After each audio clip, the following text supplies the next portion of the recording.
This reading selection comes from Moby Dick, written by Herman Melville, edited with an introduction and annotation by Charles Fadelson.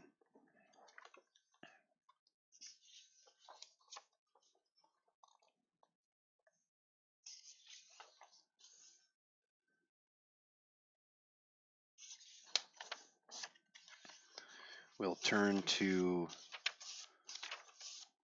the very first part of this book, which is chapter 1, titled Loomings.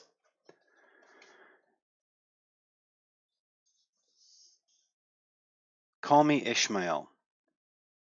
Some years ago, never mind how long precisely, having little or no money in my purse, and nothing particular to interest me on shore, I thought I would sail about a little and see the watery part of the world. It is a way I have of driving off the spleen and regulating the circulation. Whenever I find myself growing grim about the mouth, whenever it is a damp, drizzly November in my soul, whenever I find myself involuntarily pausing before coffin warehouses and bringing up the rear of every funeral I meet, and especially whenever my hypos get such an upper hand of me that it requires a strong moral principle to prevent me from deliberately stepping onto the street and methodically knocking people's hats off, then I account it high time to get to sea as soon as I can. This is my substitute for pistol and ball. With a philosophical flourish, Cato throws himself upon his sword. I quietly take to the ship. There is nothing surprising in this.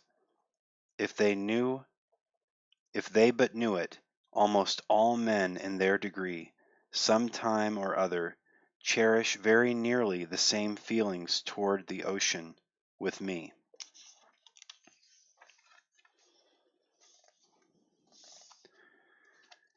There now is your insular city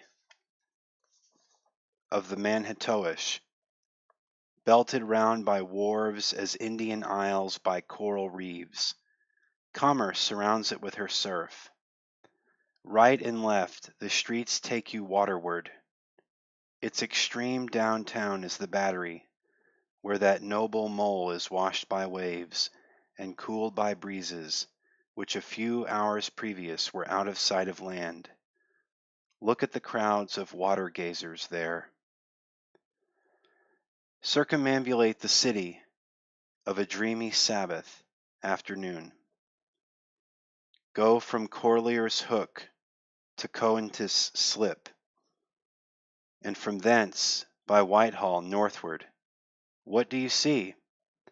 Posted like silent sentinels all around the town stand thousands upon thousands of mortal men fixed in ocean reveries, some leaning against the spiles, some seated upon the pierheads, some looking over the bulwarks of ships from China, some high aloft in the rigging, as if striving to get a still better seaward peep.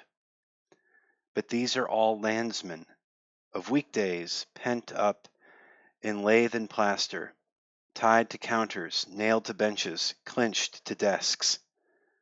How then is this? Are the green fields gone? What do they hear? But look, here come more crowds, pacing straight for the water, and seemingly bound for a dive. Strange! Nothing will content them but the extremest limit of the land. Loitering under the shady lee of yonder warehouses will not suffice. No, they must get just as nigh as the water as they possibly can without falling in. And there they stand, miles of them, leagues. Inlanders all, they come from lanes and alleys, streets and avenues, north, east, south, and west. Yet here they all unite. Tell me, Does the magnetic virtue of the needles of the compass of all those ships attract them thither? Once more, say you are in the country, in some high land of lakes. Take almost any path you please, and 10 to 1 it carries you down in a dale, and leaves you there by a pool in the stream. There is magic in it. Let the most absent-minded of men be plunged in his deepest reveries. Stand that man on his legs, set his feet a-going, and he will infallibly lead you to water, if water there be in all that region. Should you ever be athirst in the great American desert, try this experiment. If your caravan happen to be supplied with a metaphysical professor.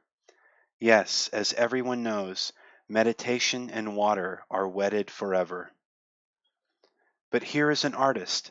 He desires to paint you the dreamiest, shadiest, quietest, most enchanting bit of romantic landscape in all the valley of the Saco. What is the chief element he employs?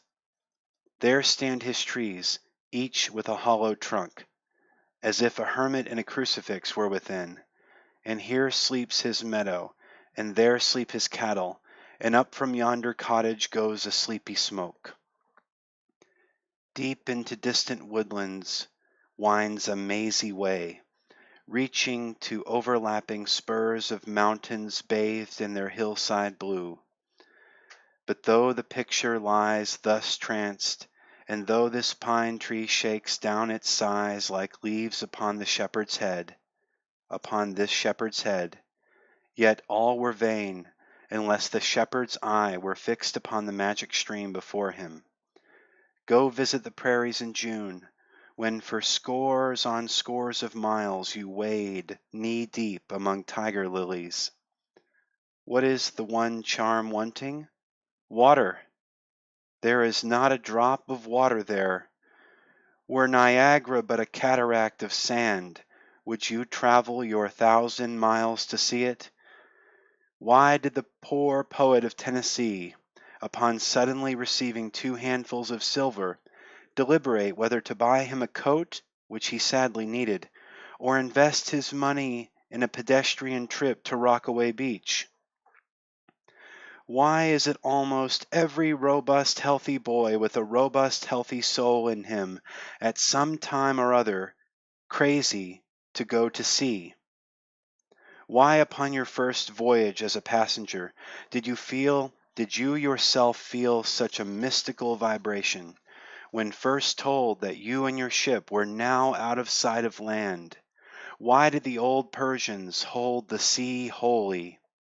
Why did the Greeks give it a separate deity, and own brother of Jove? Surely all this is not without meaning. And still deeper the meaning of that story of Narcissus, who because he could not grasp the tormenting, mild image he saw in the fountain, plunged into it and was drowned. But that same image we ourselves see in all rivers and oceans. It is the image of the ungraspable phantom of life, and this is the key to it all.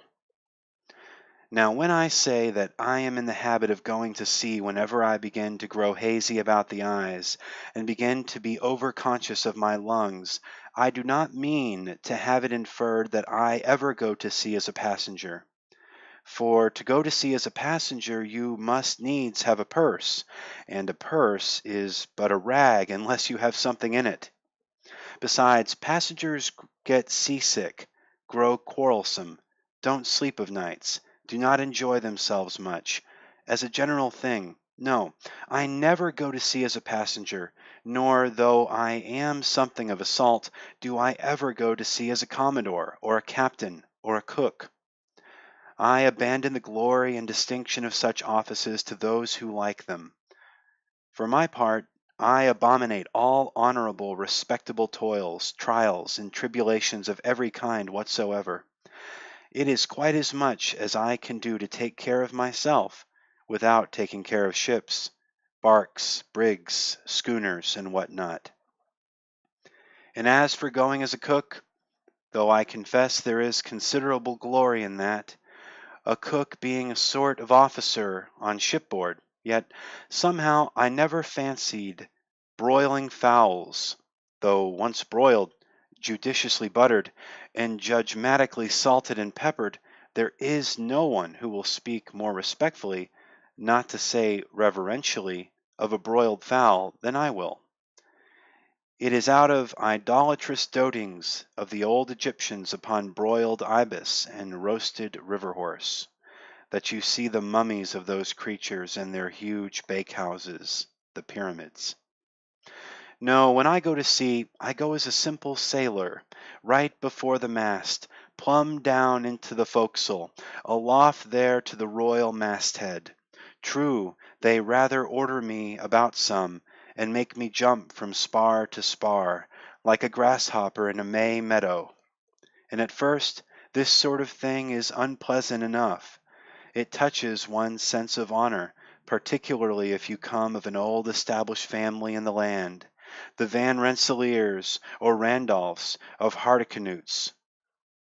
And more than all, if just previous to putting your hand into the tar pot, you have been lording it as a country schoolmaster, making the tallest boys stand in awe of you, the transition is a keen one, I assure you, from a schoolmaster to a sailor, and requires a strong decoction of Seneca and the Stoics to enable you to grin and bear it. But even this wears off in time.